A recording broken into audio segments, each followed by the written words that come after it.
Ja, soms krijg je van die telefoontjes, dat kan je niet laten wachten. Dus dan spring ik op een fiets naar het centrum van Den Haag. Want in een whiskycafé zit een Brandmanager te wachten die mij wat dingen wil laten proeven. En ja, dat is altijd interessant. Dus snel doortrappen en op naar het centrum van Den Haag.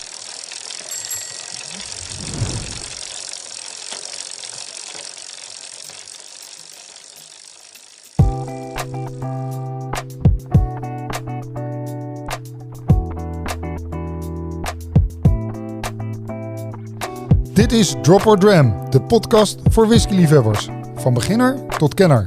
Schenk je favoriete glas in en luister met ons mee.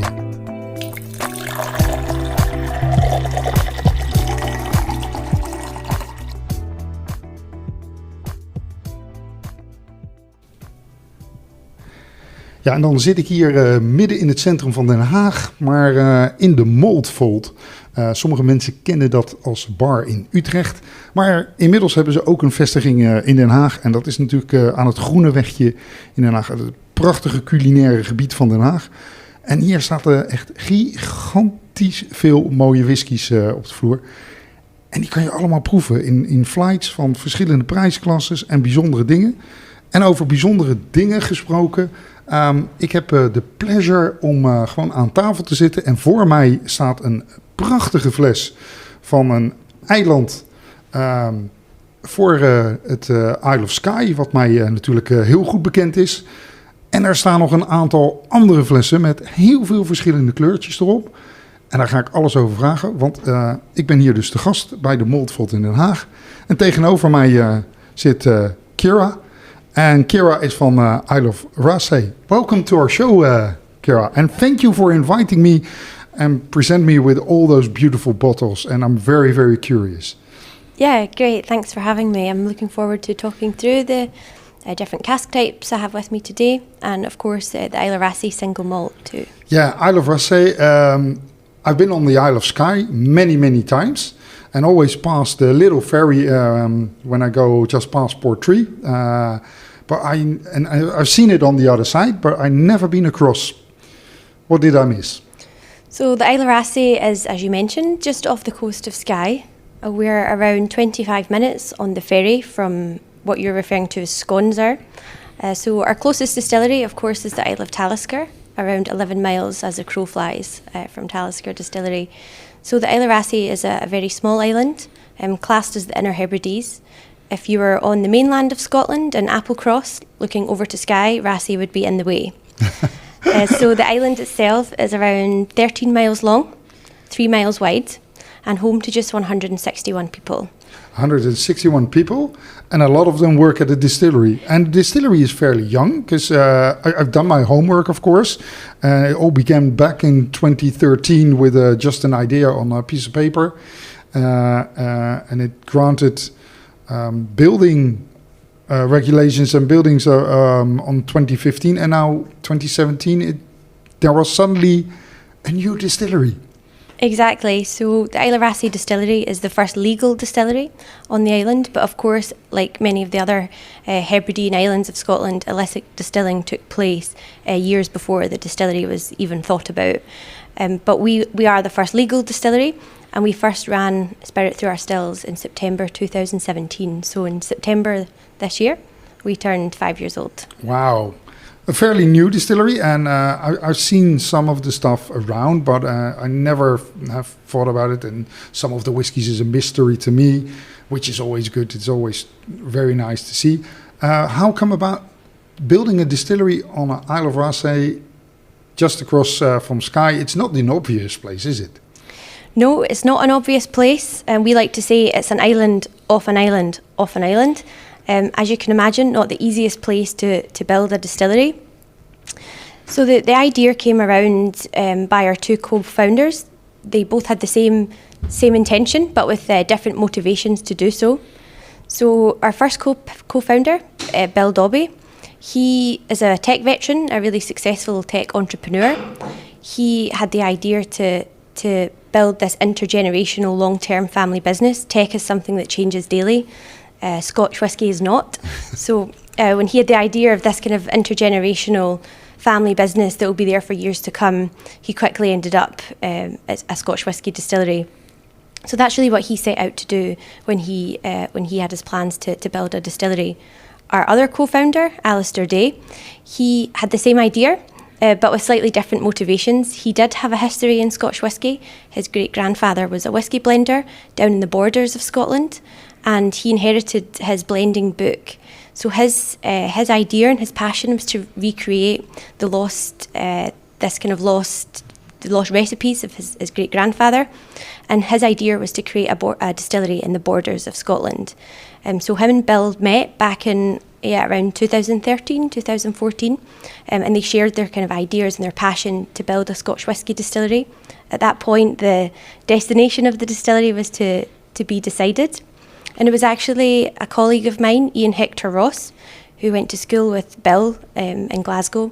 His wife was born and bred on the Isle of Raasay. So when Bill shared this idea with Ian said, "I know just the place, let me take you." So they went to Skye, got to the ferry over to Raasay, and they went to the Borrowdale House site, which at that point was an abandoned guest house. So they turned round, looked at the view over to Skye, which is the Coolin Hills, and Bill said, "Yeah, this is the place. This is where we're going to build our distillery." Yeah, just for the views. Just for the view. We don't claim. We know that it is the best distillery view in Scotland. When you can see it, the weather doesn't always allow for us to see the view, but it's a pretty spectacular place, and the view is something that's unchallenged at any other distillery. Alistair was from the borders. The borders was more an obvious place, and the grain is there. You've got plenty of the ingredients down there, but deciding to go all the way up to Raasay and build a distillery there, it's daring. It's a very bold move. There's a few reasons that the Isle of Raasay was chosen out with the spectacular view. And of course, there was always going to be logistical challenges building in such a remote area of Scotland. But we really wanted to be part of this kind of renaissance of Hebridean distilleries. I think what we set out to do with the Isle of Raasay, and with our spirit in particular, was recreate a lost style of Hebridean single malt. When we think about Hebridean single malt whisky, perhaps Islay springs to mind. And I think even Islay now has a very distinct flavour profile, which maybe wouldn't be defined so much as an old style Hebridean whisky. If we take maybe an old style Bowmore, which was a more kind of coastal peat with tropical fruits, that's kind of a lost style of whisky now. So we really set out to recreate what is a lost style of Hebridean single malt.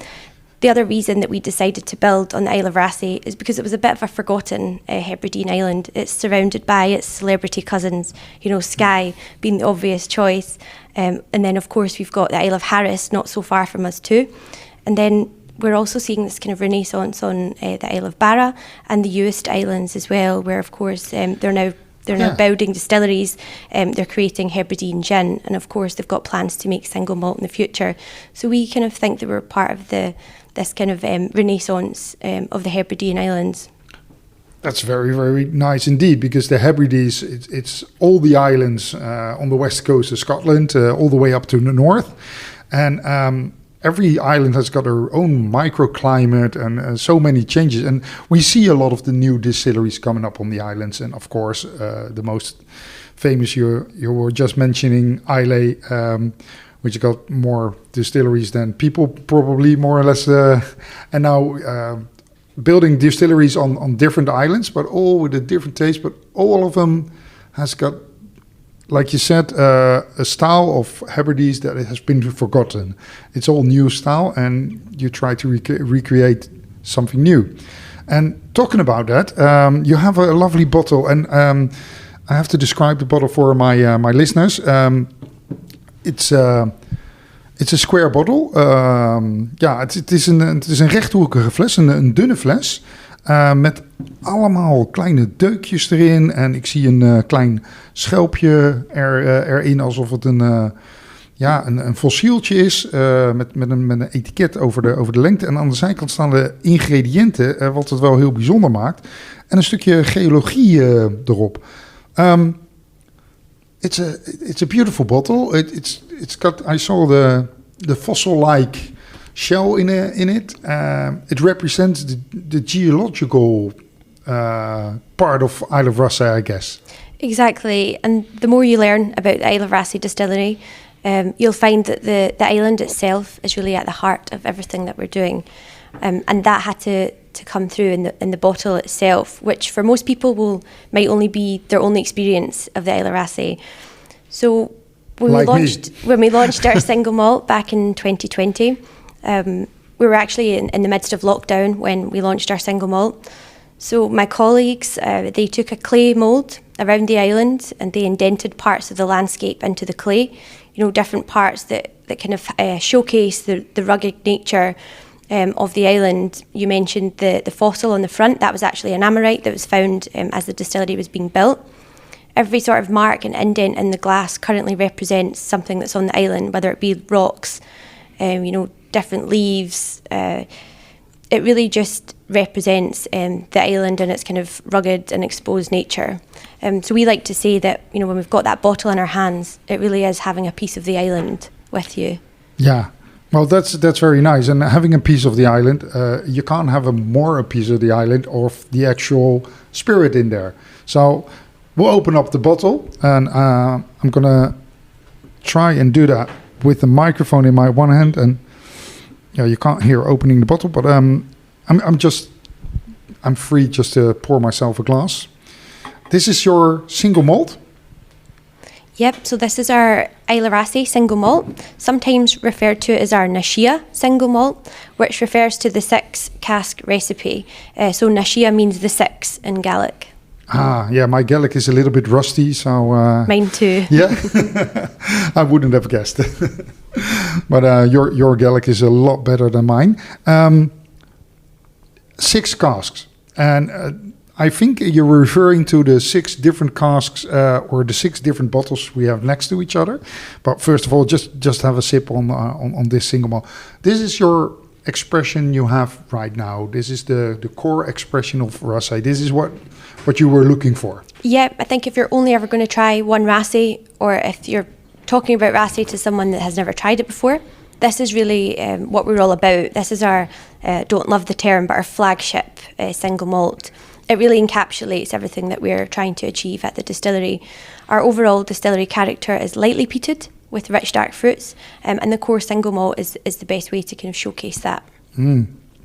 It's really light peated. It's not on the nose. It's not straight away on the palate. It comes in the back. It's very, very light peated. Yeah, and worth mentioning that, as I said, lightly peated is our distillery character. We're actually not producing a lightly peated spirit at the distillery. We're producing 2 unique spirit types. 6 months of the year we produce unpeated spirit.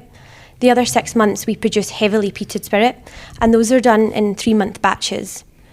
So 3 months unpeated, 3 months heavily peated, 3 months unpeated, and 3 months heavily peated. Now those are matured separately, and then they're married together for bottling to create a lightly peated character overall. Now, rather than just produce a lightly peated spirit for most of the year, our master distiller, Alistair Day, he wanted the flexibility of creating 2 spirit types and seeing how those kind of different spirit types react with wood, and having 2 completely different new make spirits as well just gives us flexibility as a distillery. It also allows us to vary the peated content. We can just bottle exclusively heavily peated spirit if we wanted to, or unpeated, and of course kind of mix the peated variation of spirit as we go. So within one distillery and with one type of stills, you can, and the same ingredients, you can have a variation in peat levels just by combining all those things together. So actually in the future you can vary with your own true style. Within your own true style, without having finishes or whatever, you can go up and down. Exactly, it just gives us real flexibility as a distillery. Of course, we're independently owned, and having the flexibility of all these things really allows us to, I don't like to use the word experiment because that sounds as if you don't know what you're doing, but we absolutely do. So experiment's not the right word, but it just allows us to be innovative, to be different, and we're kind of I think, setting ourselves apart from other new distilleries that were established around the same time as us. So there's 2 spirit types. Also, interestingly, we don't wash the equipment between peated spirit and unpeated. So we have around a 2-week period that is a kind of mix between unpeated and peated, which doesn't quite fit into either. And you don't call it experimenting. It's just like you're too lazy to clean the stills. Not quite. I think that, again, it's just something exciting as we grow and develop. Let's crack that open in the warehouse and let's talk about it and, taste how different it is compared to our peated and our heavily unpeated and our heavily peated spirit. So I think it's just being innovative, and we're not constrained by anything else. So it just gives us loads of flexibility. Just the natural way, and see where it comes from. Exactly. If it works, it works. If it doesn't work, we'll see what we can do with that. Exactly. Okay, so it's got nothing to do with lazy employees and having holidays and not quite. COVID. Because talking about employees, that's very interesting. All of your guys, and I saw on the website when doing my homework, over 25 people on crew, and all on Raasay. That is exactly. So it's a big part of 161 people that live on the island. Yes, going back to what we spoke about at the start with, why we chose to build on Raasay, one of the reasons was, bringing employment back to the island. As I mentioned, a bit of a forgotten Hebridean island, and there was no kind of great skilled employment for people that wanted to live and work there.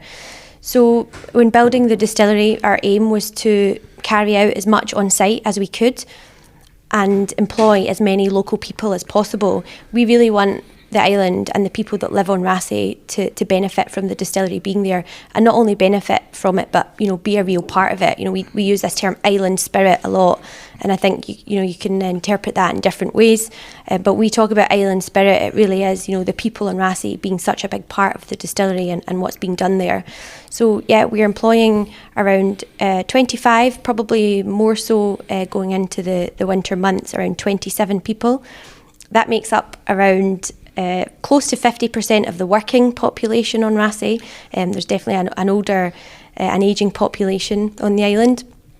And that is because before the distillery was built, there wasn't a reason for young people to stay and work there.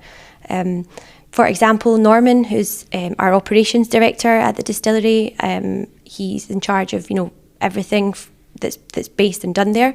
He is Raasay born and bred. He was part of the original construction of the distillery, and he joined the distillery as an official employee in 2017 when the distillery opened. He had a baby last year on Raasay, and that was one of the first babies to be born on the island in years.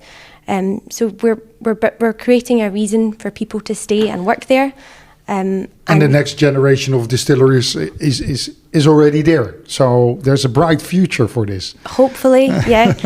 He has to wait a couple of years' time, not for distilling, but for drinking. Yeah, exactly. But that was one of the reasons that we decided to do everything on site. It doesn't come without its challenges, of course, but we really want the local people to be part of what we're doing on Raasay. So if a job can be done on the Isle of Raasay, then it will, and it should be done on Raasay.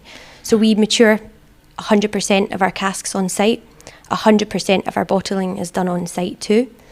And nothing leaves Raasay unless it's in a bottle, in a cork, ready to go to customer. So more or less from grain to spirit, it's all done on Raasay. The grain maybe not all from Raasay because it's such a small island and you probably don't produce the grain, enough grain to... we would love to be, a local barley is not enough probably. Well, interestingly, barley is a big interest of Alistair's and something that he's been working with, before the distillery was even built, and we've used different types of barley throughout our production. However, over the last few years, we've been carrying out experiments with Raasay barley. So that is, of course, barley that's grown on Raasay. As you can imagine, the landscape and the conditions are not very forgiving for growing barley. It's very exposed, very rugged, and compared with the east coast of Scotland, where most of the barley's grown, Raasay's 100% wetter. But we have had a few successful harvests of Raasay barley, and the successful barley variety is actually grown in the Arctic circles. So that gives you an insight as to the conditions that we're working with. So we've got around 7 casks currently maturing with Raasay barley. And for the Raasay barley, we've also used hand-foraged Raasay peat. So those are going to be really, really special and, of course, really exclusive and pretty expensive when they're ready.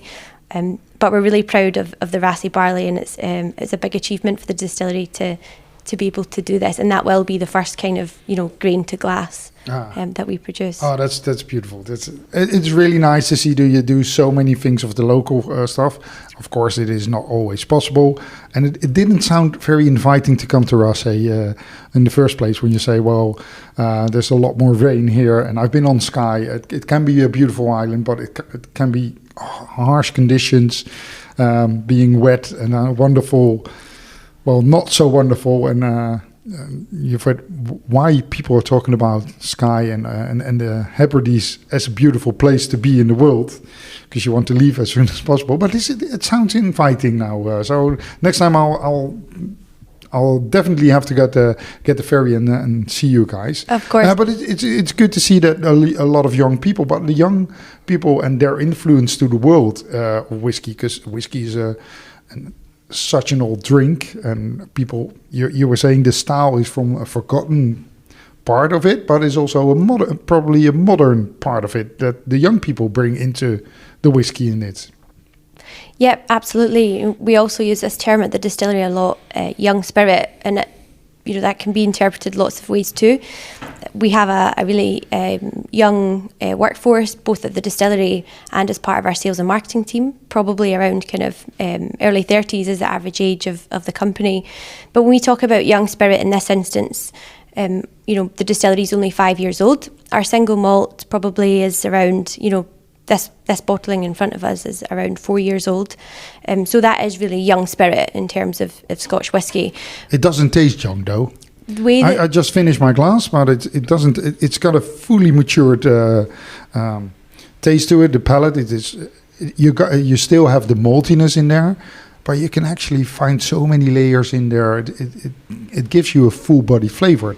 So we really set out to create a single malt with balance, complexity, and depth at a very young age. So the way that our production process was designed, Alistair had a blank canvas when he designed the distillery. And most importantly, our cask composition and our wood policy also help create this single malt, which we think is kind of far beyond its years. So the cask recipe is probably something that's good to look at when we talk about how kind of far beyond a 4-year-old our single malt tastes. But we really want to talk about and celebrate young spirit. Our distillery was designed to produce a single malt that can be bottled and enjoyed at 4, 5, 6 years old. We haven't designed our distillery and our wood policy around creating, this single malt now, but we're really waiting for a 12, 15, 21-year-old. That's not really what we're about at Raasay. It is really about talking about and celebrating and educating on young spirit. I like to celebrate that. We'll just pour ourselves a new glass of your Hebridean single malt Scotch whisky, Island Raasay, the one you have on the table now. And we'll have a drink, and then we'll get a few bonus insights for people, and then we'll talk about more in depth into the whiskey. What do you think about that? Sounds good. Yeah? All right. Just let's celebrate and ching ching and cheers on this one. En dan we'll come back to you later. Ja, dus we gaan nog even wat dieper in, want het recept van deze Raasay, dat vraagt toch wel wat meer insights. En ik heb de prachtige kleuren, zoals ik al in het begin zei, en de verschillende components die allemaal deze fles hebben gemaakt. En daar moeten we even wat meer van weten. Dus luister nog even naar onze bonusaflevering, waar we met Ciara nog eventjes verder ingaan op deze prachtige whisky van een van de eilanden. Dit was Drop or Dram. Vergeet niet om je te abonneren op onze podcast of kijk op onze website www.dropordram.nl. Tot de volgende keer.